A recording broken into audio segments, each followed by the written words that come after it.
SaaS companies used to hire 30 SDRs to hit quota. Now they're replacing them with one person. And of course, AI. That one person makes at least 120K minimum. And if you're in tech sales or you're trying to break into it, what I'm about to show you could literally decide your future and the income that you could ever make. Because right now, fast-growing SaaS startups under 5 million are quietly spending as much as 25 grand a month on brand new outbound systems. I would know. We have clients paying us that much just to get the insights on what these systems look like. There's not big SDR teams, there's not multi-sequence, spammy sequencing, and barely anyone's talking about it yet. So hi, welcome to the YouTube channel. I'm Taylor Heron, founder of Sales Automation Systems. We help fast-growing B2B SaaS, AI startups, and B2B companies scale outbound with AI and automation via cold email.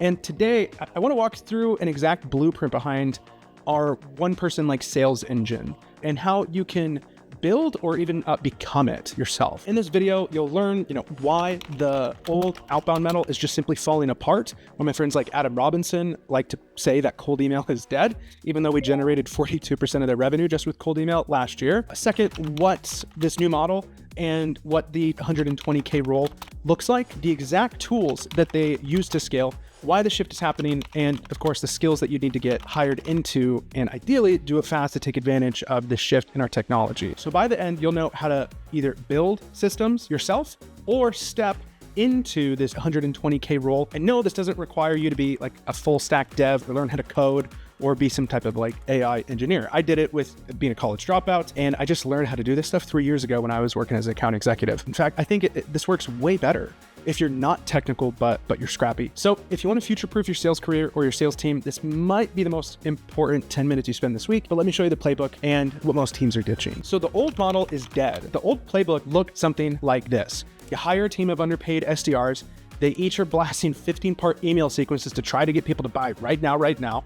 And you send everything from your primary domain and hope that people reply, and then you hit them like crazy. What it really meant was flooding every single B2B inbox with generic templates, targeting an entire market instead of targeting your best buyers, and even then, targeting with that entire audience with those generic templates, burning your primary domain reputation, which is even more impactful if you're a small business or part of a small team. And sometimes they burn them so bad that you can't even send contracts to people. They just hit spam. I've been there as a salesperson. I hit spam. It's like, oh yeah, like, because we're just too spammy with our sales team. And, racking up overhead with reps focused on volume, not outcomes. And so, that used to work 5 years ago, the predictable revenue model, it used to work 5 years ago today, but today your prospects, they see right through it. And worse, your emails don't even get delivered. Team burns out before anyone even sees your offer. And even then, you don't know if you're delivering half the time, so you can't even really infer how good is our offer in the first place because no one's even reading it. Or some people are reading it, but not the people that you think are. And so you can't even interpret your data. It's expensive, it's noisy, and it just doesn't scale anymore. And how did this become the norm? The logic was simple and it was good-hearted, everything within the predictive revenue model. They used to say stuff like it takes 11 touches to close a deal, but no one realized how much damage it was doing at scale without the proper infrastructure in place. And so what does the new model look like? What does that modern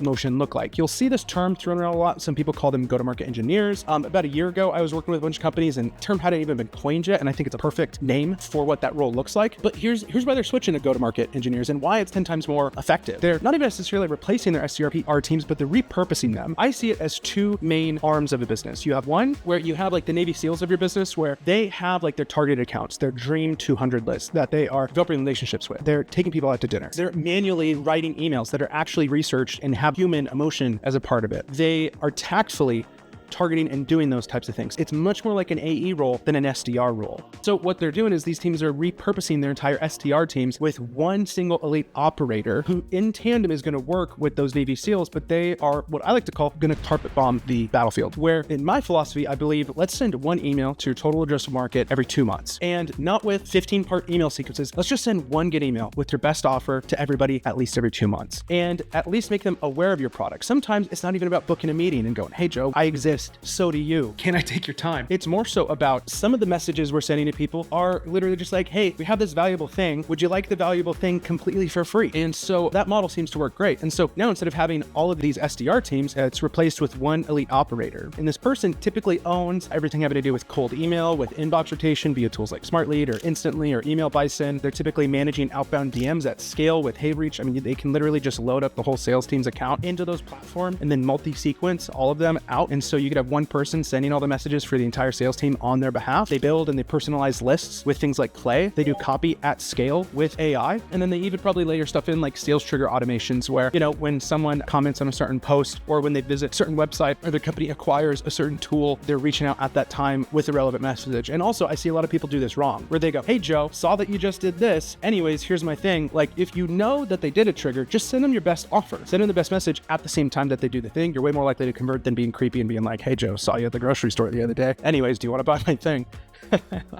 And this works because the systems themselves do the heavy lifting. So what is this role really? This role blends sales ops, marketing, copywriting, tech. Some companies call it an outbound growth executive. Some companies call it a full cycle SDR. Some call it a revenue attribution lead. But really, this has been coming into the marketplace more and more as a GTM or a go-to-market engineer. And these people, they usually report directly to the CRO or the founder because they can generate so much revenue. We do this in a fractional way for multiple large, rapidly growing companies. And we know some companies where they're installing this person directly into their company. We've helped them hire and recruit and all of that kind of stuff. But when you think about why is this happening? And you need to understand this if you want to be able to work in these types of roles one day, is that these companies are tired of really high CAC, low response rates and burning their market. Also, the other thing is you don't need all of these teams in order to do these things. And also, in my opinion, teams don't even like doing these, right? These teams, they want to be able to do the more human things like making calls, developing relationships, taking people out to dinner, that kind of stuff. And so, but really these teams, they want outbound that truly works. They get real meetings without killing their domain or spamming their entire market. And the new model also works because it's very high skill. It's very low head count, which is we're a 2.2, almost a $3 million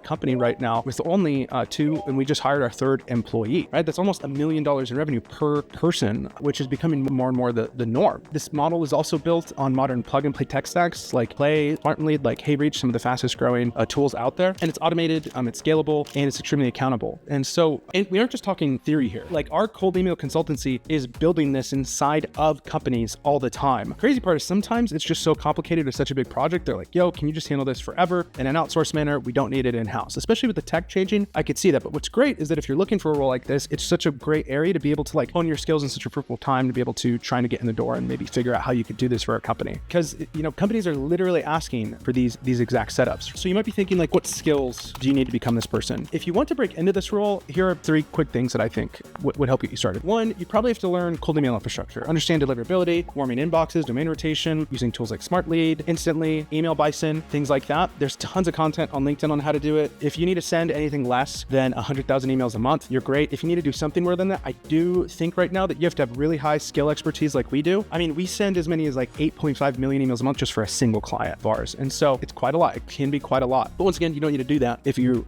are doing lower volume. I'd be surprised if a company wants to send more than 100,000 just for themselves. The second skill that you would need to master is you need to master Clay. You'd want to really hone in personalization, understanding how people think, what actually matters with personalization. I don't think good personalization is, hey Joe, I noticed a certain restaurant in your area is rated 5 stars. Is it actually that cool? I think the best AI personalization is stuff where you don't even realize that it's an AI crafting it, where you go something like for our tool, for our client fixer, we say things like, hey, our tool saves most people an hour a day. And so that would leave more time for sales meetings or hiring new sales reps or just picking up your cup of coffee earlier in the day. And so it kind of infers that it has context around your job and that it's more applicable to you. And it's a little bit more subtle. And that's my personal favorite. And then last is the third skill, I think, is that you have to get really adaptive with your tools. There's brand new tools that come out every single week. And some people can get intimidated by this, but I really don't think you need to. Think about how many apps you have on your phone and how many times you download an app, you try it out, it doesn't work, and then you delete it. It's the same thing. It's just like learning a new app, a new system. It really isn't that intimidating. And I swear if you just think of it that way, it just unlocks a whole new way that you can apply these skills. And so if you master these things, right, the best thing is you don't need a marketing degree. You don't need to be technical. You just need to be curious, scrappy, and dangerous with these AI tools. And like I said, I dropped out of college and we're doing great. And I think it's an advantage. I think a lot of people, you go to school right now and you're just learning how to memorize facts. They don't even teach you how to use AI at scale. They don't teach you how to critically think and process information. So I think the more time you can spend in the world doing real stuff, the better equipped you'll be to actually live in the real world. Because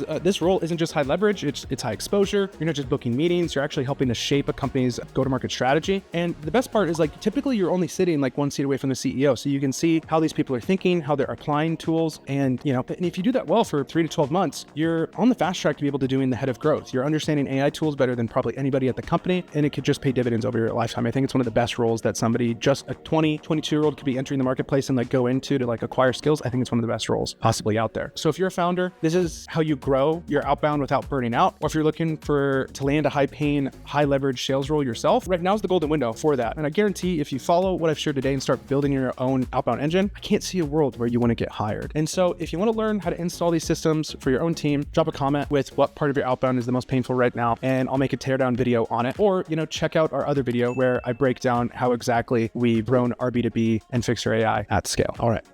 Peace.